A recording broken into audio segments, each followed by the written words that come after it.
people have questions about the katakana. I realized that last class, I meant to actually go over the katakana briefly in class, and we ended up going straight into speaking practice, and we didn't actually talk about the katakana. So do people have questions about it? Like, she and Sue, Uh-huh. so and yes, okay. He, Su, So, okay, so she, if you see how broadly open that part of it is, that corresponds a little bit to the hiragana shi. Does that make sense? Su is a little bit closer, more compact across the top, and you can kind of trace a hiragana tsu around it. Does that help a little bit with those two? And then so looks a lot like the top of the hiragana so. Okay?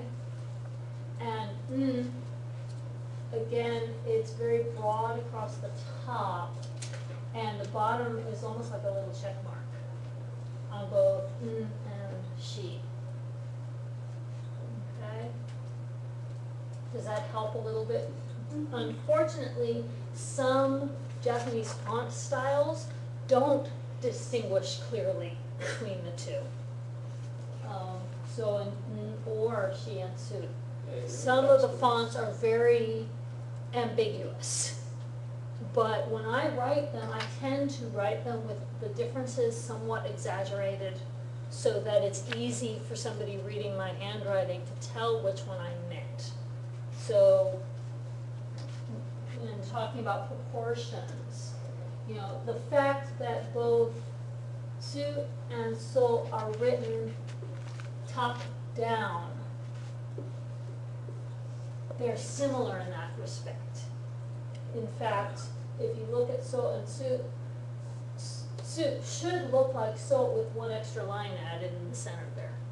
Okay, these two should look alike, so and su. Okay, and su. And then she and should look alike also, with the check mark coming up from the bottom, like that, and the other two lines on she and the one line on being small and still at an angle, but maybe at a little bit of a lower angle rather than su and so, which are a little bit closer to the vertical. Maybe not completely vertical, but closer to vertical, and these are a little bit closer to horizontal. Does that make sense? You see the angle differences there? Yeah. I know. If it were up to me, I would make them clearly distinguishable. But it's not up to me. So I just do the best I can by making the differences a little bit exaggerated. Yeah. Sometimes on a print font that shows difference in thickness of the line, the lines will be thicker at the bottom like that. You know, the bottom part will be thick, and then it'll taper off a little bit toward the top.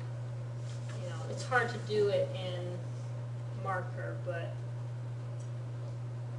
kind of like that. Can you see what I'm saying? The direction of that stroke, it goes back to calligraphy, the direction of the brush stroke. The thicker end is the starting point. The skinny end is sometimes called the tail, because it trails off. Okay, and on shi and su, you can kind of see it in this one that I drew, that the starting points are all at the top, and they all start off thick and get thinner as they go down. Because the way you would do it with a calligraphy brush is you would put more pressure at the start of the line, and then your brush would gradually come up off of the paper as you continued the line. So the stroke would start off at its thickest point, and it would gradually get both thinner and lighter as it continued. Okay, and it would just sort of trail off into a point that was almost gray instead of black. Does that make sense? You know, if you can think about doing it with a paintbrush, you know, has everyone seen what Japanese calligraphy brushes look like? Has everyone looked at them before? Like a paintbrush? No, it looks like a paintbrush that's got a round shaft, and the bristles are also arranged in a sort of round shape, but they come to a sharp point. Let's see, I'm not the greatest at drawing, but I will try to replicate. Kind of looks like that, and these are all in a quality brush. They're boar bristles. Some of the modern ones are synthetic, but the traditional ones, this would be bamboo, and this would be wild boar bristles. Okay, so that's the shape of it, and so you can see with that shape, the firmer you press with your calligraphy brush, the more of this thickness you're going to get on the paper. And you would load the brush with enough ink that if you press it all the way down, you get a mark that includes all of that. Does that make sense? So it's very hard to reproduce with anything other than a calligraphy brush. So a lot of the font styles, including the ones in this textbook, are based on what it would look like if you were drawing these characters with calligraphy brushes, as opposed to regular markers or pencils or pens. Okay, so that varying thickness is because of that. And calligraphy is something that takes decades to master. People who really want to get into it and become good at it start at a pretty young age usually, and they usually aren't considered masters of the art form until they're like maybe retirement age. So, okay. Basically, she has a smiley face with eyes going to the left and a smile going to the left. And Okay. Sue has a smiley face with eyes going to the left and a smile tilted to the left. Me has basically no smile. And there's like a line there, but it's not like a full smile. Okay, well, I don't really see smiles, so I'm Well, check marks is supposed yeah, to the be. check mark, yeah. And this is not ni, it's just Yeah. It's the equivalent of that one. Yeah, that's what I meant. Yeah. And the other one has a bigger smile. So. Okay, if you see smiles, great. I don't, so I can't help you there. Yeah, sorry, I can't help you with that because it doesn't, It doesn't look like a smiley face at all. not to me, no. The one, I can Sue. see it a little bit in she, but not in any of the others. Not in Sue. No. What if you draw a circle around it? The eyes are in the wrong direction to me. It doesn't look like a face at all, so don't worry. If it works for you, use it. I'm Okay. wondering why it doesn't work for you, why you don't see it. Don't worry about it. Different brains work different ways, so. What if you like put a dot like right under there and like just like put a nose and then like circle it and see if you can see it real quick? Let's move on. Let's just move on, We okay? we just talked about calligraphy for like 15 minutes and you don't want to draw a circle and a dot? Calligraphy is relevant to the class, so. Okay, are there other things you guys have questions about, other katakana that you have questions about?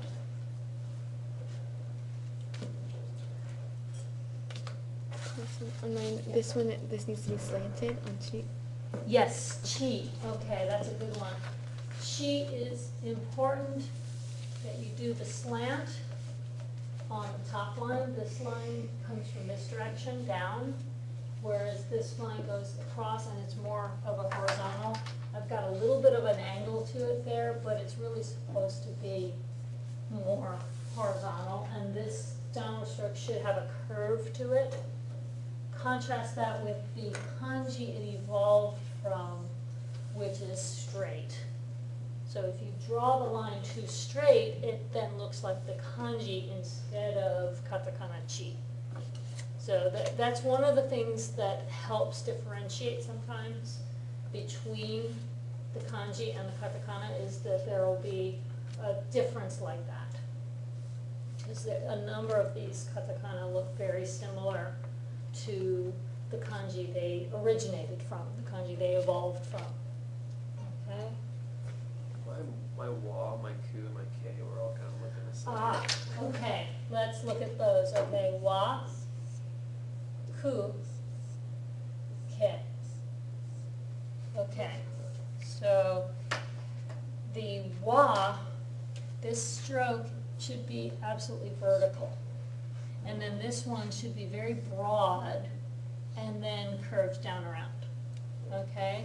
Whereas these two parts should be parallel to one another, and then this piece there is a lot narrower than it is on wa. Okay? And then on ke, these two lines are supposed to stick out the way they do. Whereas on ku, this top piece can stick out a little, but it's not supposed to stick way out. Okay? Which one should the ta look more like without the line? Ta should look more like ku without the line through it. Okay. Yeah. And hu shouldn't look more like wa without that piece. And o is a lot like hu, but with an extra line. And, yeah, the particle o. And, let me think, what's So the the top other part one? of ku is supposed to be slanted that way? The top part of ku? Yeah. Some people write it more like that, and some people write it more like that. I've seen both. Does it matter which one to use? No, As as long long as as it it's doesn't look like clear, a ball? it should be narrow, and the two curved pieces should be parallel to one another.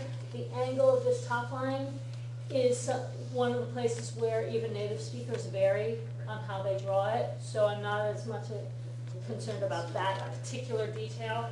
What's tricky about this stuff is that which details matter and which details don't matter is something that you have to know. It's not going to come instinctively to you, because, you know, what might look like, oh, that's really important, I better exaggerate that aspect, that might be exactly the one that you shouldn't exaggerate. So the only way to know is to look at a lot of different font styles and try to sort of fuse the most common aspects, or look at a lot of native speaker handwriting. That's probably the best source of knowing how to write it nicely. Trying to think if there are any others that fall in this kind of group. Oh, ra. Sorry. These should be parallel. And then the bottom half of it is a lot like the fu. Fu is a lot like the wa, but with the extra line on top. Okay. Su and nu. And, sorry? Su Su, is the line.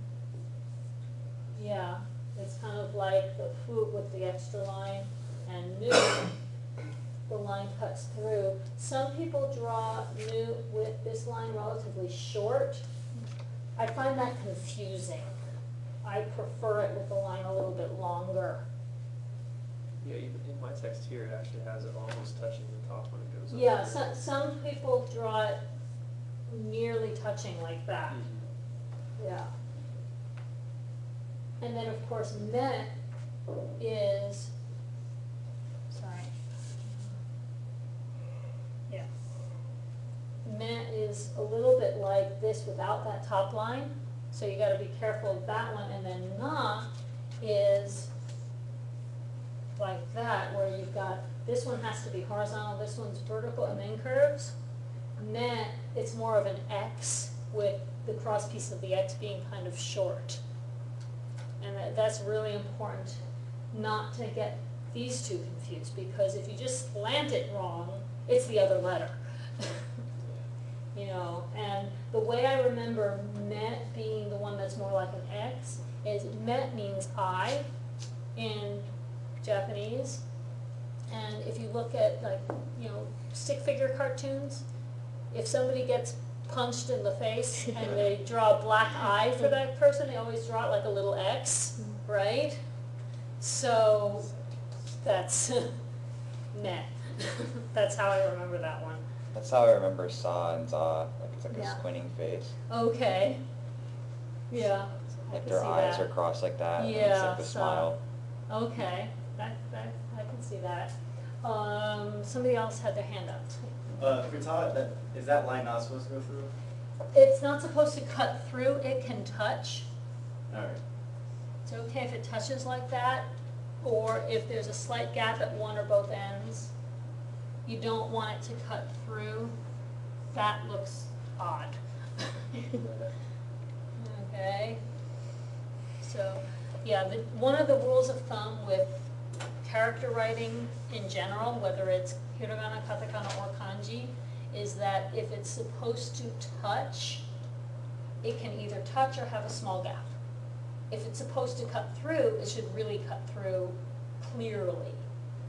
But if it's not supposed to cut through, even cutting through a tiny little bit, that's about it. Like, that much would be okay. More than that is considered a mistake already. Okay.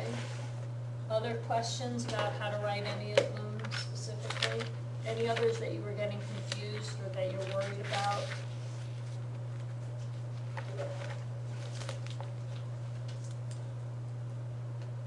No? Okay.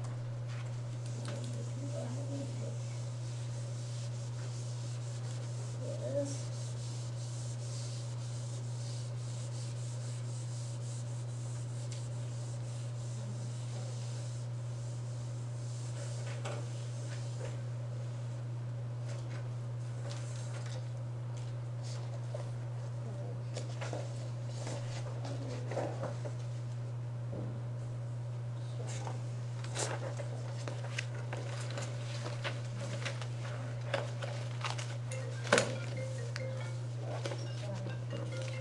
It doesn't read.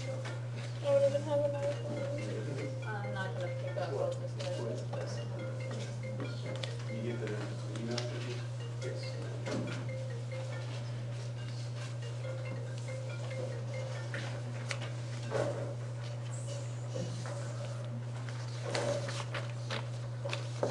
Thanks.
gotta look here, I can't find a name on it anywhere.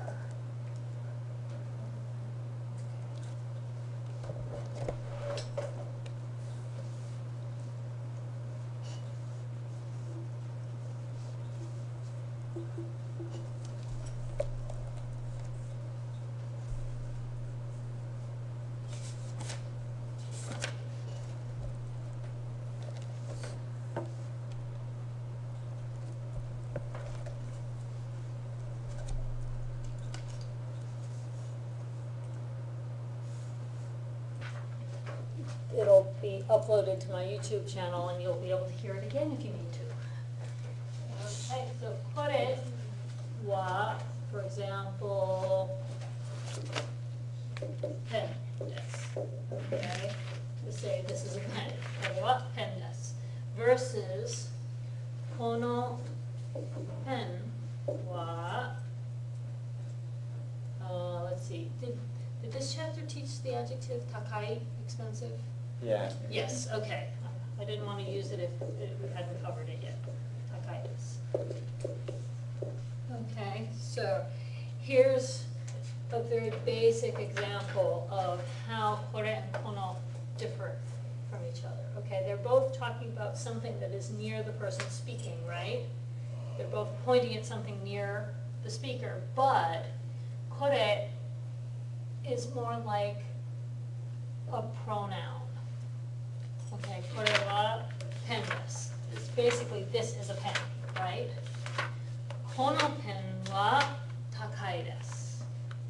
This is more directly modifying pen, saying this pen is expensive. So kore and sore and are basically can just be used to say this is X. You can say this is a pen, or you could say this is expensive. You can put either a noun or an adjective in this spot, but there's no room for anything else in the sentence. Does that make sense? Whereas this one, this is going to always be a noun here, kono pen. Okay, wa, and then this is often going to be an adjective, but it could be a noun if it's another noun that applies to that first noun. So for example, hito means person. I don't know if we covered that vocabulary word yet or not, but you could say kono hito wa gakusei desu. This person is a student. Okay, you could do that with this structure. Here you can't. You could say kore wa hito desu, this is a person, or you could say kore wa gakusei desu, this is a student, but you can't say this person is a student. Does that make sense now? Could you say this is an expensive pen? Ah, yes you could, and you would have to insert the word takai, kore wa takai pen desu. You would insert it there. Okay, kore wa takai pen desu. Now, that structure, putting the adjective in like that, is something we're not actually covering in this chapter, but it is possible. That actually doesn't come into play, I think, until chapter 5, when we deal with all kinds of adjectives and all kinds of interesting things that you can do to them in Japanese. Okay? You had a question too. So the numbers, it's the same as English, like if you wanted to say like 4,500, you just say 4,000, then 500. Like it's combining those is the same. Basically, so, let's see, we haven't gotten to the kanji yet, so I'm gonna use digits, because spelling it out in hiragana takes forever. So, 4,500, yes. So you would say, 4,500 en desu. You don't have to speak the zeros. Does that make sense? Yeah. So that, in that respect, it is just like English. Okay. Did they teach man in this chapter, or is that next chapter? They taught man? So if you put like a 2 here, this is where it starts to get different from English, because this, you cannot say 24,000. There's no such thing in Japanese. You have to say ni man yon sen. What is mon? Go. Man is 10,000, but in Japanese it's its own separate word. In English, it's 10,000. It's two words put together to make that concept, right? In Japanese, it's its own separate word.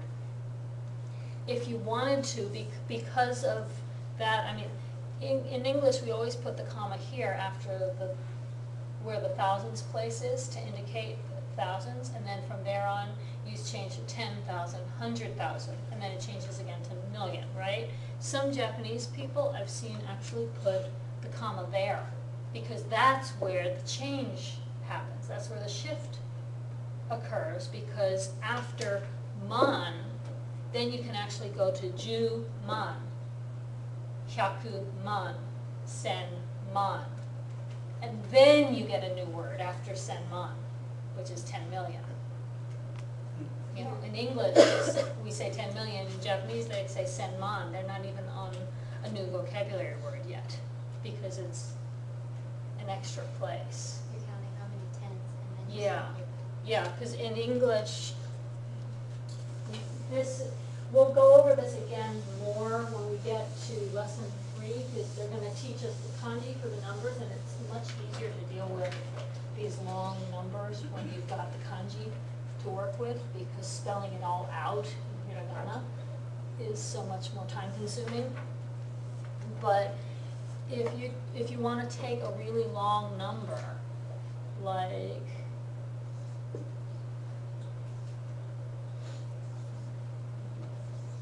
let's see.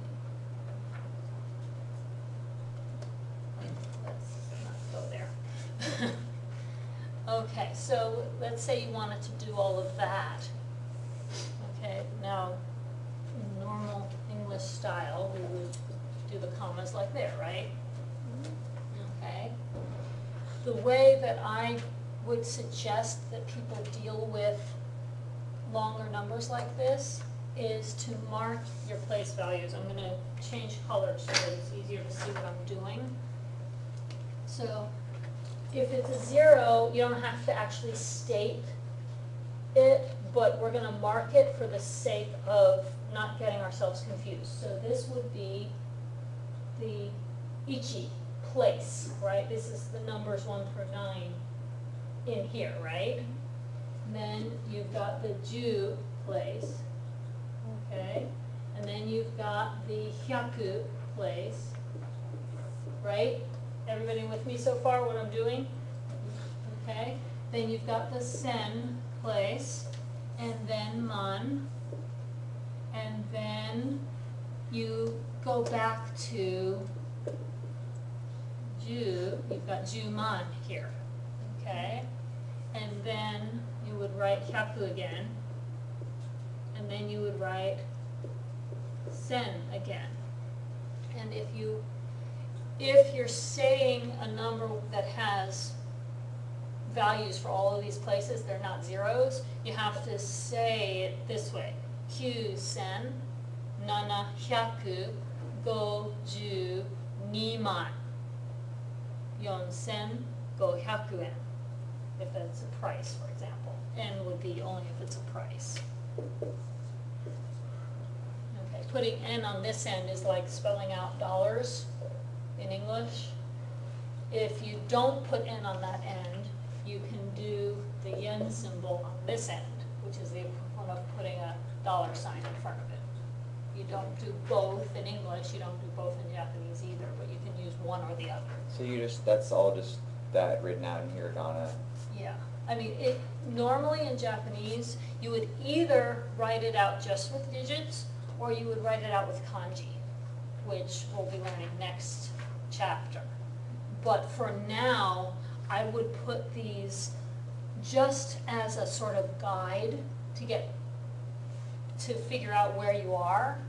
Because if you've got a number like 70 million, you can't just say 70 and something in Japanese. It doesn't work that way. you have to figure out your places. And then you'll realize that it's actually nana sen man. You see what I'm saying? Okay, so regardless of what is in the mon place, you're still saying that as long as it's a bigger number than that. Right, just like in English, if it's a bigger number than that, you still have to say the thousand, right? 10,000, 100,000. Okay, so that's how it works in Japanese. Because if you just say nana sen, that's not nana sen. If the number 7 were here, that would be nana sen, right? You know, this is nana sen. That's not nana sen, that's nana sen man. You see what I'm saying? So when you get into the very high numbers, that's when Japanese numbers can be a bit confusing. But as long as you're only dealing up to the thousands, it's easy, right? Because it follows the same kind of system up until here. It follows the same kind of system we're used to. You just have to know the Japanese numbers to do it, right? But then when you start getting to mon and anything bigger than mon, you have to know how to deal with that extra place value, basically, before you get into repetition. Does that make sense? So, and like I said, all of this stuff is a little bit easier to do and see visually when you learn the kanji for those symbols. And then instead of spelling out Q sen, you can write it with 2 kanji. 1 for Q, 1 for sen. Okay? Okay, does that make sense? Any other questions about numbers? Okay. So, but the lower numbers especially are very straightforward, right? I mean, if you want to say 56, in English you have to know to change your pronunciation from 5 to 50, right? In Japanese, you just have to say goju, roku, 5 tens, 6. That's it, right? Okay, any questions about those? Okay.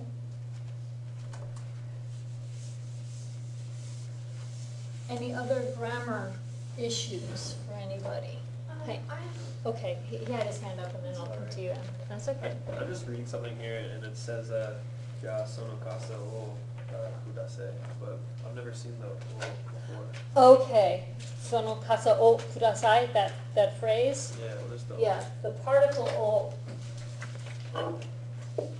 Okay, so we'll use that example, kasa o kudasai. Okay, kudasai means please, more specifically, please give me. Okay, and kasa, or any noun, can go here, and you're basically saying, please give me that thing. Okay, kasa o kudasai is please give me umbrella. If you say sono kasa o kudasai, then you say, please give me that umbrella that's near you, the person I'm speaking with. So that particle marks what you want to be handed. Yeah, this particle, o, is an object marker. It marks the object of the sentence. In the next chapter, we'll get other verbs that let you say what you're going to do, like I'm going to eat something, I'm going to drink something, and you would put the name of the food or drink here, and then the particle, and then the verb for drink or eat here. Okay, does that make sense? Okay. I have 2 of them. I didn't understand the arimasen. Ah, okay. Janai Okay. Okay, so, we're going to start with des.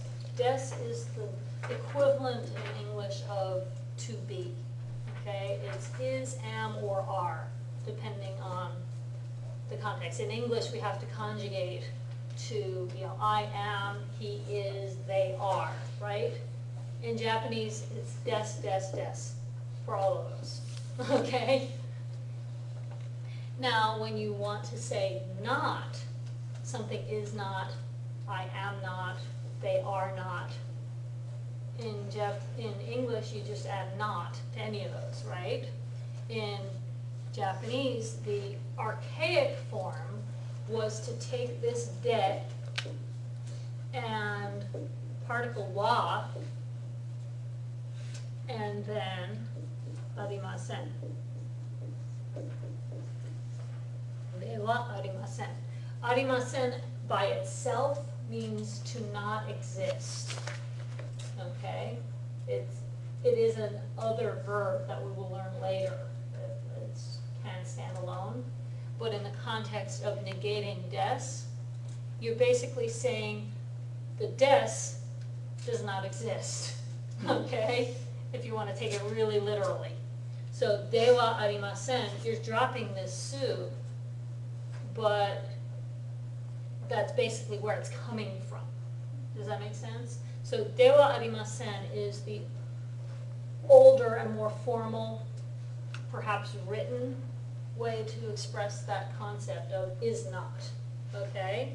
And then what you do from there is the de wa can be contracted to ja, okay? I know it might not sound obvious, but the contraction of de wa is ja, just like the contraction of cannot is can't.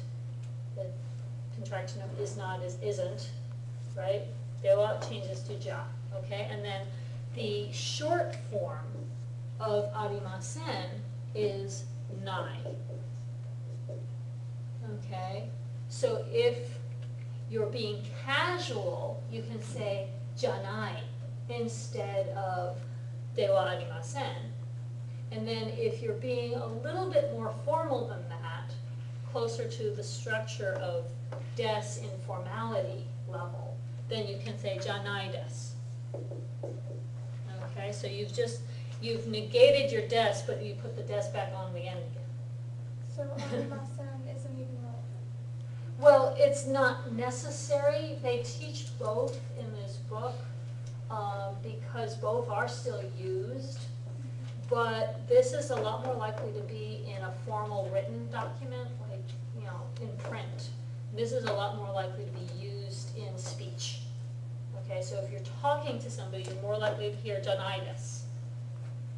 If you're talking in a more formal situation, you might even hear de wa nai des, or even de wa nai. And then if you're reading, you're more likely to sometimes see de wa arimasen, or ja arimasen, or any other possible combination. Okay, does that kind of make sense? So the de wa and the ja are equivalent in meaning and somewhat interchangeable. And the arimasen and the nai des are equivalent in meaning and somewhat interchangeable. And which combination you put together determines how formal or informal you're being. I have one more. Okay, and then two more, okay. The o dozo. Yeah, okay. Dozo sometimes also gets translated as please, but in the context of dozo, it's more like please have this, please take this. Okay, so if I'm giving someone something, if I want to let Megan have my marker for some reason, I would say, magic pen o dozo. Here's a magic marker for you. Magic pen, that's the Japanese word. Okay, if I'm handing somebody a pen, pen o dozo, like that, pen o dozo, and depending, by the way, this is cultural, if you're handing something to someone, if it's somebody that you're friendly with and very casual, you can just hand it to them like this, kind of like you would expect. If you're being formal, you hand it to them with both hands. If you're being extra, especially formal, you hand it to them and bow at the same time. That's a little cultural tidbit for you. So even with something little like business cards, you will still see people very carefully hold the business card by the two upper corners so that it's facing the person they're about to give it to, so that that person can read it easily, and hand it to them like this. And it gets really complicated when they're both trying to hand each other business cards simultaneously, because you can't do two hands to give a business card and have any hands left over to take it. So it starts out like, here, I'm offering it to you, and the other person is, here, I'm offering it to you, okay, now I have to release one finger to get yours, and, you know, it's an interesting little shuffle at that point. But that kind of stuff matters a lot. Okay, so dozo is like, please take this from me. Please have it. Please let me give it to you. You know, something along those lines. So, you know, it's often used, for example, with food or drink when you're a guest in someone's home, for example. Ocha o dozo. Here, have some Japanese tea. Or sushi o dozo, have some sushi, something like that. Okay.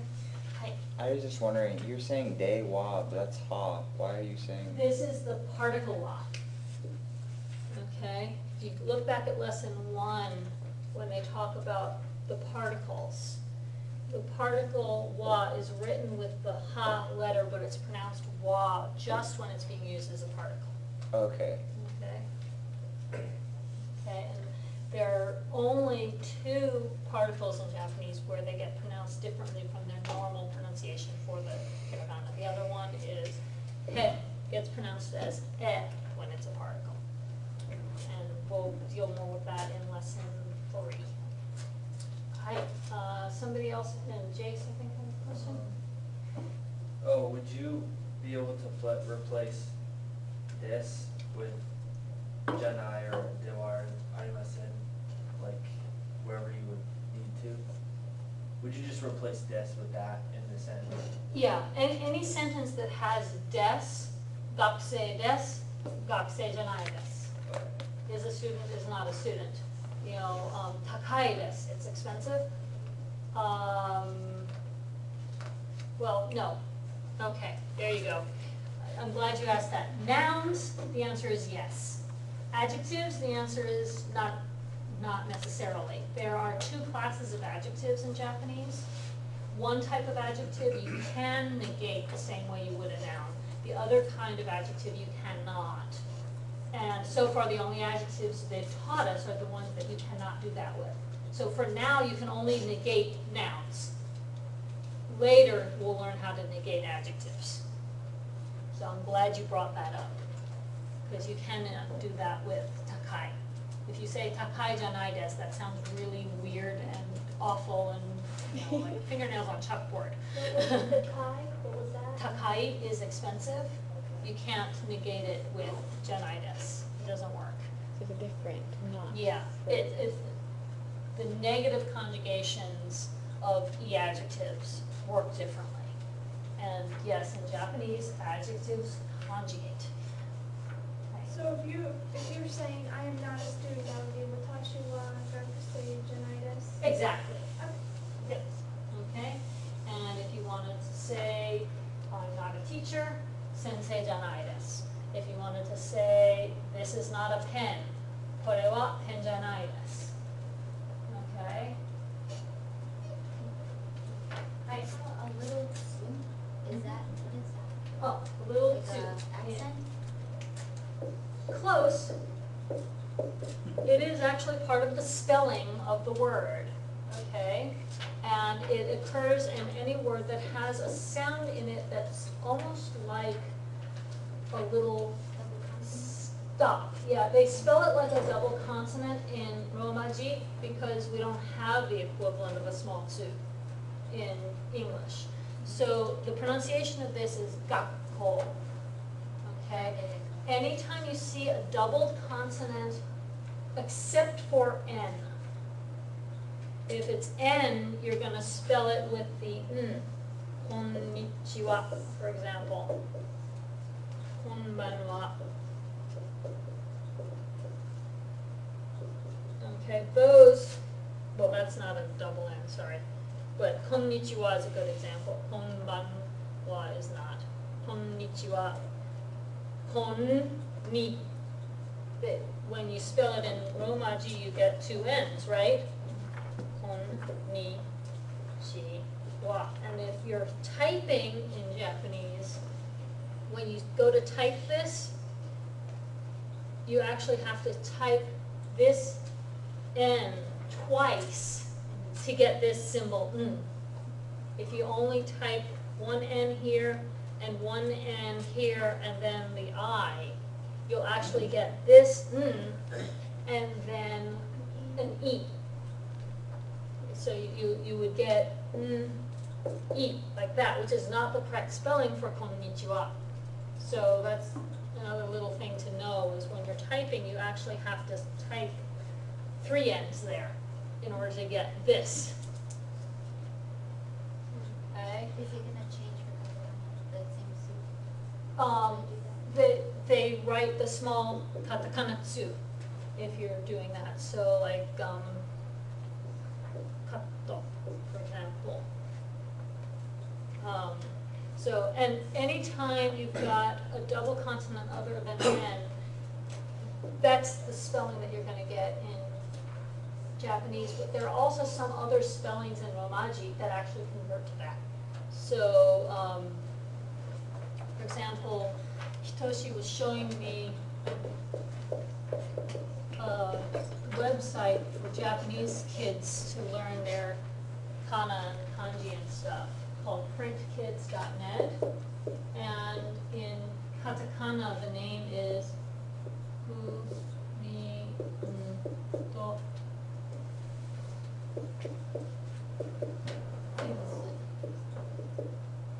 Kitsu, because the D sounds like the Z in kids.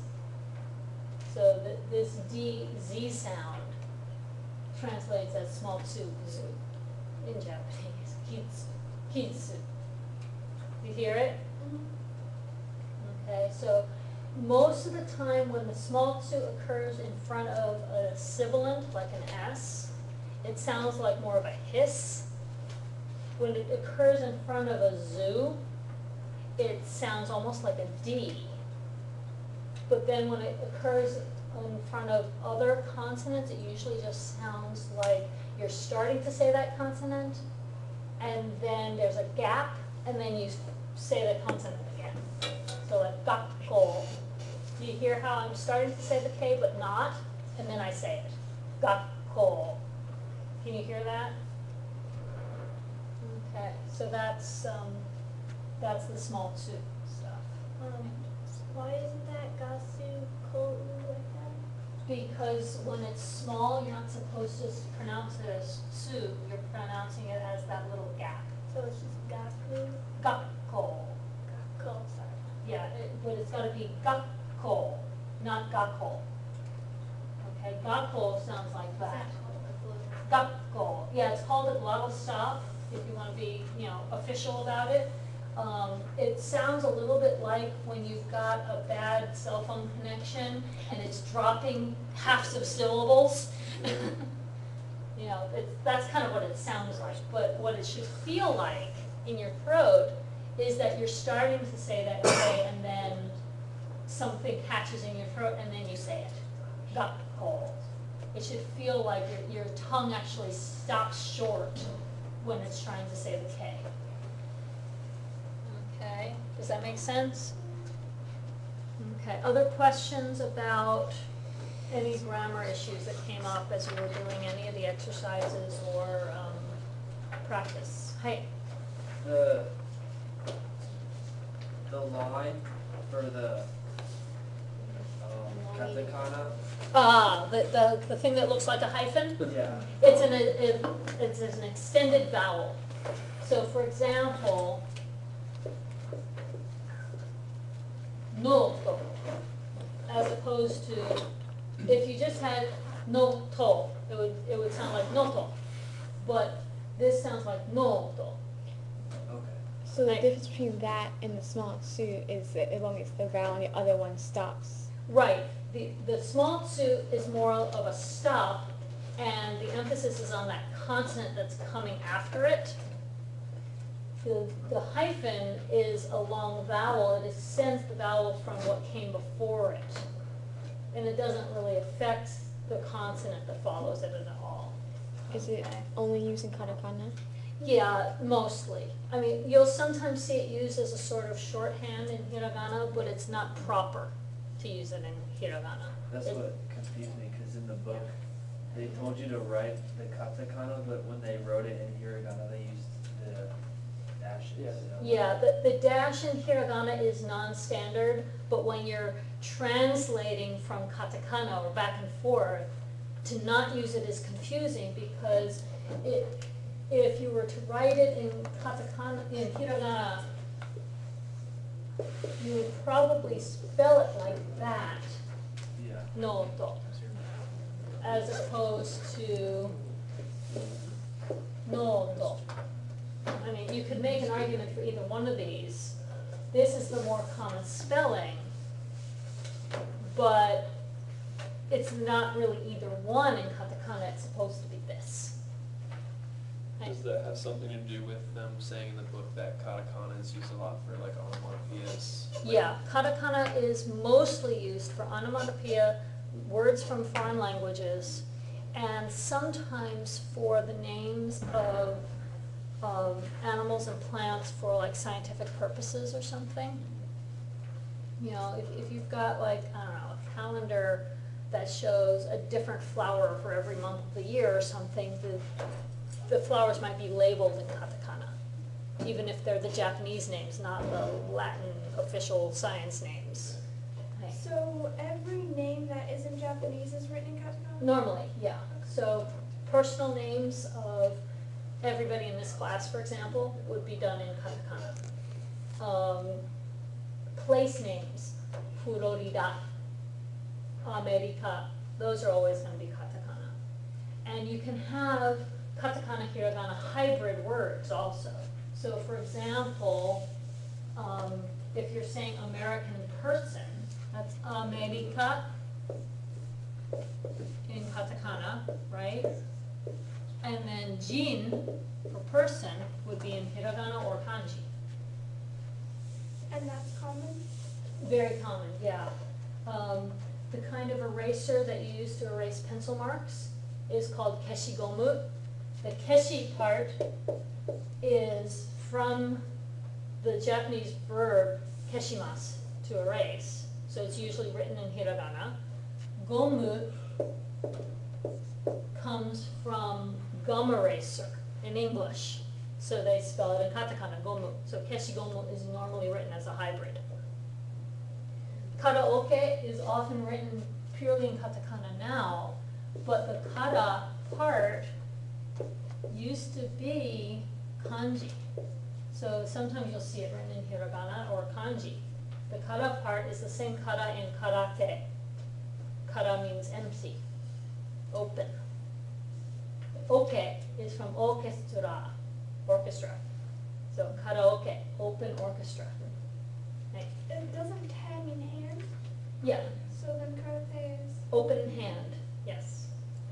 Because, you know, it's a lot of this, and you're not holding a weapon. That's what makes it karate. Yeah. Okay.